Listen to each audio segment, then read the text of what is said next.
경찰 특별수사본부, 경찰 국가수사본부, 고위공직자범죄수사처가 동시다발로 수사를 진행하는 과정에서 관련자 진술 등 주요 증거가 공개되고 국회 상임 및 출석, 진술이 공개됨에 따라 관련자 진술 담합과 묵비 등 수사에 어려움이 발생을 하였습니다.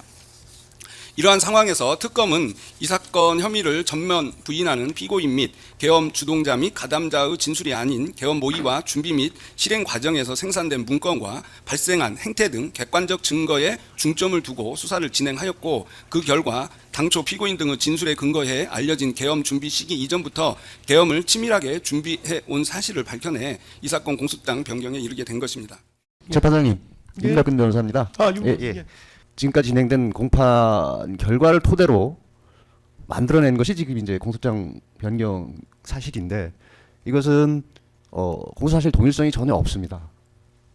그 시기나 내용, 방법, 범위 이런 것이 너무나 많이 바뀌었기 때문에 공소사실의 동일성이 없어서 당연히 이 공소장 변경은 허가되어서는 안 되는 것이고, 만일 이것이 허가된다면 어떤 피고인들의 방어권 행사를 위해서 또는 형사소송법의 기본 원리에 따라서 새로이 재판을 해야 될 것으로 사료됩니다.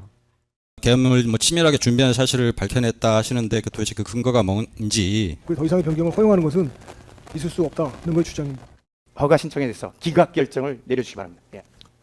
예, 재판부에서 일단 합의를 했는데, 일단 공소장 변경은 허가하는 것으로 합의를 했습니다. 그래서 공소장 변경 허가한다고 말씀드리고, 간단하게 이유를 말씀을 드리는 게 나을 것 같아서 그 부분에 대해서 말씀드리겠습니다. 공소장 변경이라는 절차 자체가 유무죄 판단을 하는 게 아니라 검사가 주장하는 내용이 기존 주장 내용이랑 동일성이 인정되느냐에 대한 것입니다. 그런데 지금 변호인들 말씀을 주로 들어보면, 변호인들 말씀 결국에는 주된 취지는 기존의 검사가 주장했던 내용도 잘못이고 사실이 아니고 변경해서 주장하는 내용도 사실이 아니라는 취지로 보입니다.